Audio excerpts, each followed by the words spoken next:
Saudara-saudari yang terkasih, selamat sore. Berkah dalam. Saya jarang pakai masker. Soalnya di pedalaman itu orang meskipun kena corona itu tetap voli bareng, tetap misa bersama. Semua kena corona, tapi satu pun tidak ada yang mati. Mereka percaya bahwa dengan bekerja keras itu tidak mendatangkan banyak. Saya tidak mengajarkan supaya kita tidak berjaga-jaga, tetapi maka tadi saya keluar juga lupa membawa masker, lalu ada Bapak Doni itu pakai masker saya saja, Romo. Tapi masker masih baru, bukan dicopot terus diberikan, bukan. Masih baru. Ya. Tadi saya mengatakan bahwa manusia itu hidup, tetapi dia tidak menguasai hidup. Manusia itu diberi hidup, tetapi tidak menguasai hidup. Ada suatu contoh cerita. Suami istri baru saja pensiun kerja. Lalu mereka berpikir, mari mencari makam, karena belum punya makam. Lalu suami istri itu, ini orang Solo, semoga tidak ikut misa. Soalnya kalau ikut misa ini nanti saya keluar, itu saya, Romo. Lalu mencari makam, dapat di daerah sana, Mojosongo ke sana itu. Dan kemudian mereka menemukan suatu tempat, dan istrinya itu mengatakan demikian, Pak, kita cari yang di pinggir jalan saja, nanti supaya kalau aku nilai kamu, aku ingat di mana kamu. Itu suaminya ngamuk, karena itu berarti menangkap suaminya, berarti istrinya itu mendoakan supaya, ya toh, kalau mengatakan nanti kalau aku nilai kamu, biar ingat. Suaminya ngamuk karena merasa bahwa istrinya itu mengharapkan supaya suaminya mati lebih dulu. Kalau ada istri yang baik, misalnya suaminya mengatakan, Bu, nanti kalau aku mati, kalau istri yang baik loh ya, itu pasti akan mengatakan, Pak, jangan mengatakan begitu toh, Pak. Nanti kalau kamu mati terus aku dengan siapa? Akan begitu. Tapi kalau istri tidak baik, suaminya mengatakan, Bu, nanti kalau aku mati, sudah saya doakan sejak dulu kok, Pak, supaya kamu cepat mati loh, Pak. Aku ini di sini menderita terus sama kamu, maka sudah saya doakan, maka segeralah terkabulkanlah doa kami ya Tuhan. Kira-kira begitu. Saya tidak tahu para istri yang di sini kira-kira kalau suaminya dipanggil Tuhan akan mengatakan apa? Atau kalau istrinya dipanggil Tuhan, hei puji Tuhan, haleluya, amin, segera dipanggil Tuhan. Saya tidak tahu. Tapi kalau suami istri yang baik, saya akan begitu. Kita diberi waktu oleh Tuhan, tetapi kita diberi hidup tapi tidak menguasai hidup. Sama Bapak Ibu tadi. Ternyata setelah 3 bulan peristiwa menemukan membeli tanah makam itu, suaminya meninggal. Dan istrinya itu lalu setiap hari pergi ke gereja dan selalu merasa bersalah. Karena apa? Kata-katanya itu lalu suaminya menjadi sedih dan meninggal. Sehingga istrinya mengatakan, Romo, saya itu bersalah kok ya, tadi itu saya kok dulu itu saya mengatakan seperti itu toh, Romo. Ini ungkapan hanya mengatakan bahwa kita diberi hidup tetapi tidak menguasai hidup. Dan memang dalam hidup ini ada 3 hukum. 3 hukum yang tidak bisa kita tolak. Saya pernah mengatakan ini. Ada 3 hukum yang tidak pernah bisa kita tolak. Hukum yang pertama, kita mau minta umur sepanjang apapun, pasti mati. Pasti mati. Alambok nanti nyanyikan terus panjang umurnya, panjang umurnya, panjang umurnya serta mulia. Nanti ya mati. Saya pernah cerita, ada seorang romo yang sudah tua, duduk di kursi roda, kesadarannya sudah berkurang, hanya duduk begini, hanya duduk di kursi roda begini. Ketika ulang tahun, ya dinyanyikan panjang umurnya, panjang umurnya, tapi itu begini terus. Dan memang itu sopannya dinyanyikan panjang umurnya. Kalau dinyanyikan ndang mati yo, ndang mati yo, ndang mati yo saiki, saiki ndang mati yo, ndang mati yo saiki, itu ya ndak sopan. Ndak sopan. Mau minta umur sepanjang apapun, nanti pasti mati. Hanya kapan matinya tidak ngerti, kapan giliran Tuhan mengambil tidak ngerti. Maka dalam bacaan yang kedua, dalam bacaan yang panjang, kalau yang ini yang singkat, itu dikatakan kita itu menantikan tanah air bukan di dunia ini, tetapi tanah air surgawi. Yang sekarang ini kita melambai-lambai pengen menggapai itu, tanah air surgawi itu, pengen menggapai. Karena yang di dunia ini hanya seperti kemah yang nanti dibongkar, dan dibongkarnya itu kapan tidak ngerti.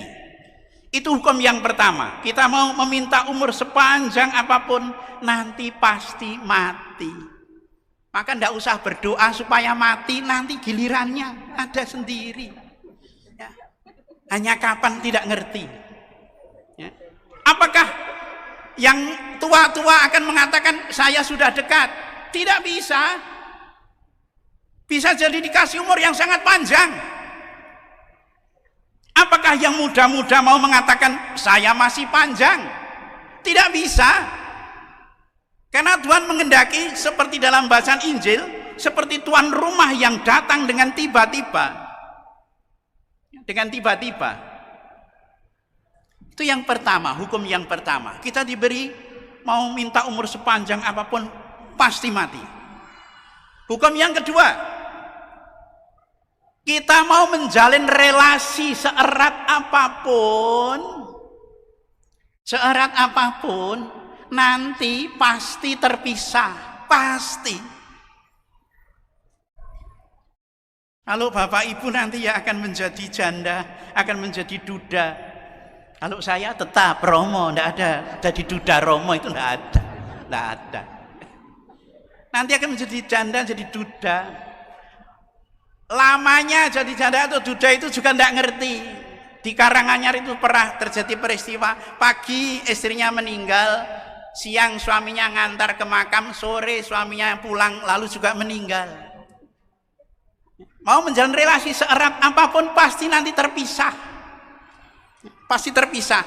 Mau dibentengi apa?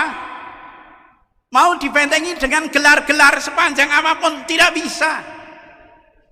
Mau dibentengi dengan kekayaan tidak bisa. Mau dibentengi dengan segala macam tidak bisa. Pada saatnya akan terpisah. Dan dua hukum itu dengan mengatakan saya diberi umur sepanjang apapun nanti pasti mati, saya nanti menjalin relasi seerat apapun nanti pasti terpisah. Pertanyaannya adalah, selama saya masih diberi hidup itu, telah apa yang aku lakukan bagi orang-orang yang dipercayakan Tuhan pada saya? Kalau aku seorang istri, apa yang aku lakukan pada suamiku? Kalau aku seorang suami, apa yang kulakukan untuk istriku? Kalau aku orang tua, apa yang kulakukan terhadap anak-anak? Dan kalau anak-anak, apa yang kulakukan pada orang tua? Apakah orang-orang yang dipercayakan Tuhan padaku itu akan mengatakan syukur? Atau istilahnya istri akan mengatakan pada suaminya, Mas, aku bersyukur punya suami kamu. Pasti suaminya baik. Atau istrinya atau suaminya mengatakan, Mama, aku bersyukur punya istri kamu. Pasti istrinya baik. Atau anak-anak mengatakan, papa mama, aku bersyukur punya papa mama. Itu pasti baik orang tuanya. Atau ketika orang tua mengatakan, anak-anakku, aku bersyukur punya anak-anak seperti kamu. Itu pasti baik. Ketika hidup seperti itu, lalu ketika dipanggil Tuhan pun akan merasa bahagia, merasa puas. Karena orang-orang yang diserahkan kepadaku itu sudah mengalami sesuatu yang baik dari hidup yang aku alami, dari hidup yang diberikan Tuhan kepadaku. Relasi yang paling dekat itu katanya kan suami istri, ya toh? Dengan sumpah. Kalau pas, saya pernah mengatakan, kalau pas pernikahan itu kan banyak drama ya. Kalau pas pernikahan itu, jadi salaman. Yang suami mengatakan, hari ini saya Antonius Butiwiandono menerima engkau Antonia Pidiwihindini menjadi istri saya yang sah. Saya berjanji dalam untung malang sehat sakit suka duka setia seumur hidup. Demikian janji saya demi Allah Injil suci. Yang laki tegar. Lalu yang istri, saya hari ini Antonia Pidiwihindini menerima engkau. Terus tangannya begini nih. Suaminya karena istrinya nangis, suaminya tangannya begini nih. Iya. Koyo ya oh kayak gini gini. Di depan saya. Kan menyinggung perasaan saya gitu. Saya ndak bisa gini-gini ini ndak bisa. Drama. Ya. Dalam untung malang sehat sakit suka duka setia seumur hidup. Itu drama pertama. Drama kedua nanti terus orang tuanya menyerahkan barang-barang suci. Anak-anakku, terimalah kitab suci ini. Di dalamnya terdapat sabda Tuhan. Bacalah dan renungkanlah. Ning aku ra tau maca, ra tau ngrenungke. Bacalah dan renungkanlah. Di dalamnya dapat sabda Tuhan. Tapi ini umat bukan di Solo Baru, umat di pedalaman Kalimantan sana gitu. Kalau Solo Baru itu lebih parah.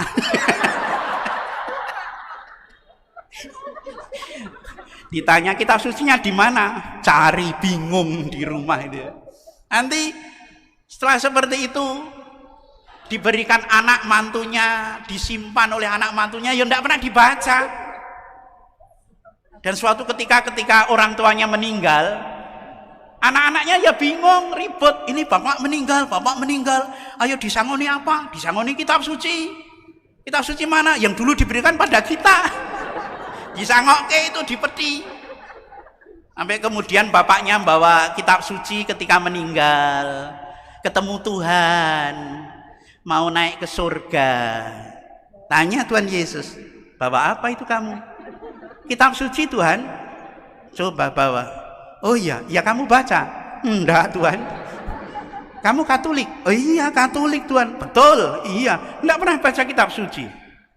Tapi kamu Katolik? Iya Tuhan. Coba mana KTP-mu? Ini Tuhan.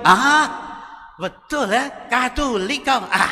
Karena Katolik kau, ya ke surga. Terima kasih Tuhan. Bukan you yang masuk surga, KTP-mu tok. Orangnya tidak. Maka terbuktilah nubuat kitab suci. Namamu tercatat di surga, tapi orangnya tidak. Tapi itu umat pedalaman, ya umat pedalaman ya. Itu hukum yang kedua. Hukum yang ketiga, kita itu mau berbuat seperti apapun bebas, monggo. Orang tidak tahu, mau berbuat seperti apapun bebas, monggo. Tetapi nanti ada yang namanya hari pembalasan. Kita mau berbuat buruk, monggo.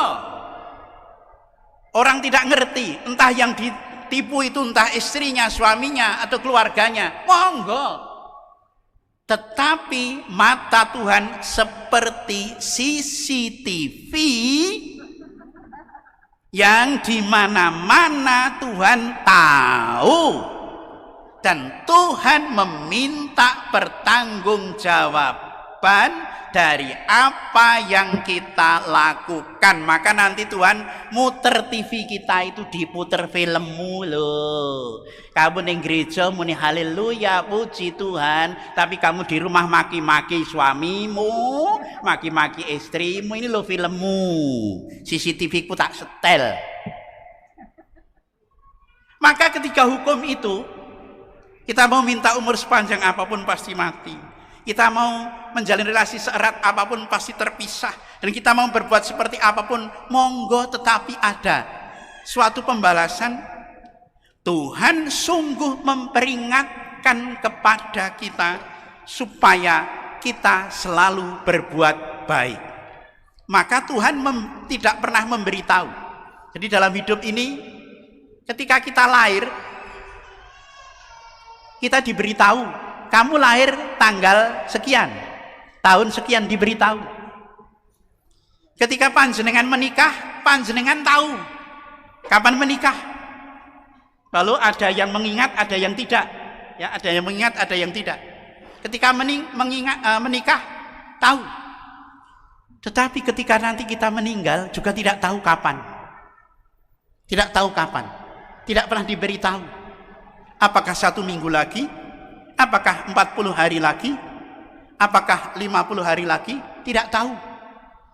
Maka saya kerap mengatakan, dalam hidup itu jangan pernah melupakan untuk menawarkan sesuatu yang baik terhadap orang-orang yang diserahkan Tuhan pada kita, terutama keluarga kita. Saya bertugas di pedalaman Kalimantan, di Mandam, 380 kilo dari Banjarmasin. Kalau ditanya, waktu itu saya mau ditempatkan di kota Banjarmasin, saya tidak mau. Saya milih di pedalaman. Teman-teman Romo mengatakan, bodoh, kamu itu mencari penderitaan. Kenapa di pedalaman? Kamu sudah 50 tahun lebih. Bapak Uskup di sana juga mengatakan, Romo sudah 50 tahun lebih. Kenapa mencari di pedalaman? Di sana medannya berat. Medannya berat itu wilayah paling dekat 18 kilo, yang jauh 70 kilo.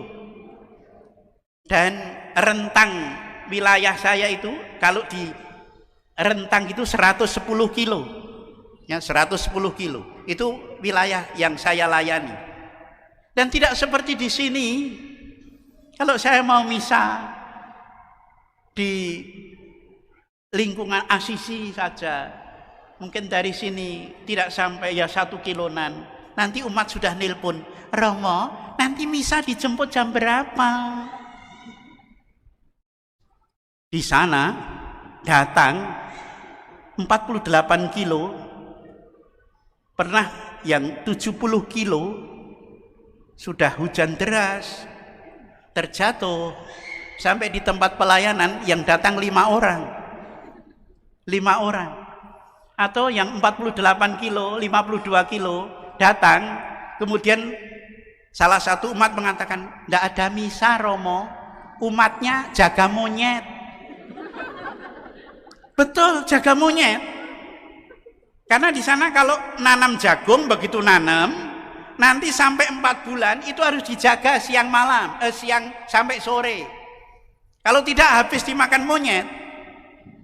Di belakang pasturan itu, belakang pasturan kami itu juga banyak monyet.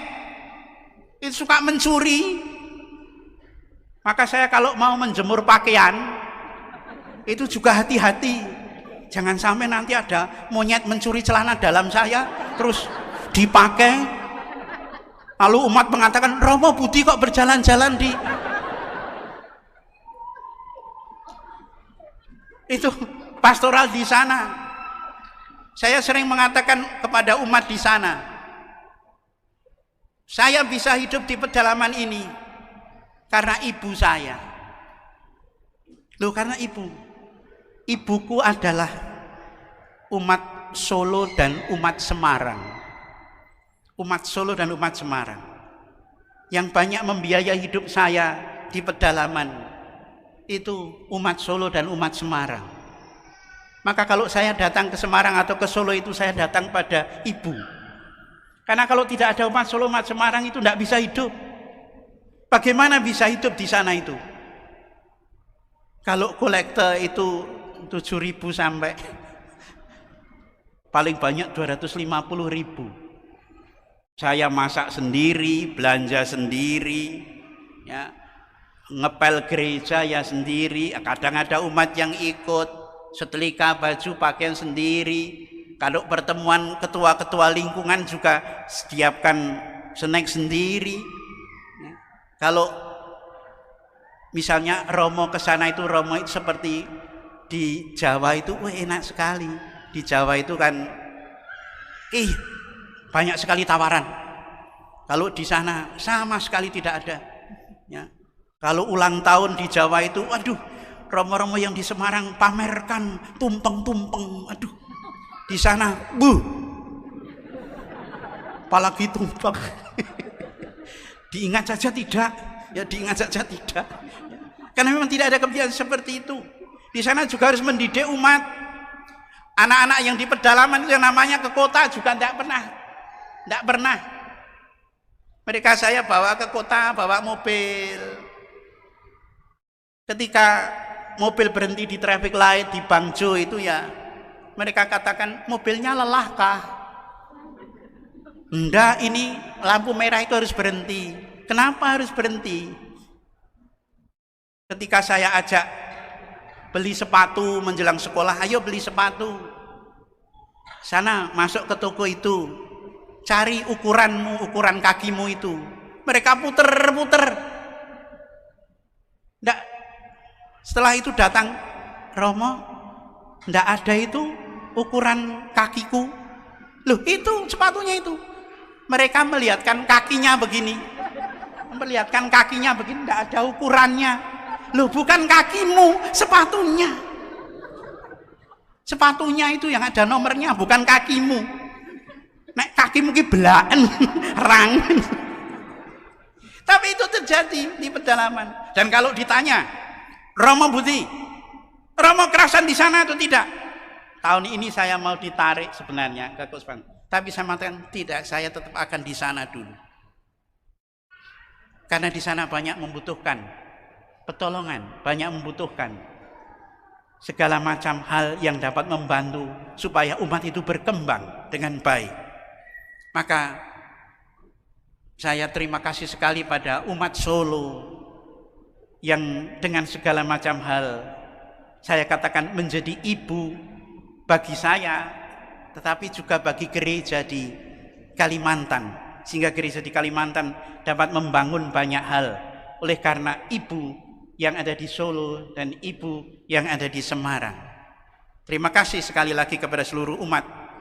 Semoga ketika kita masih diberi waktu oleh Tuhan untuk hidup, kita jadi berkat, terutama orang-orang yang diserahkan Tuhan pada kita. Kalau di dalam keluarga, suami, istri, anak-anak, mungkin mantu, mungkin mertua, mungkin cucu, dan selebihnya dari itu berkatnya disebarkan kepada banyak orang, dan itu sudah dilakukan oleh umat di Solo ini. Puji Tuhan, semoga Tuhan memberkati seluruh hidup keluarga Anda menjadi berkat bahagia. Amin.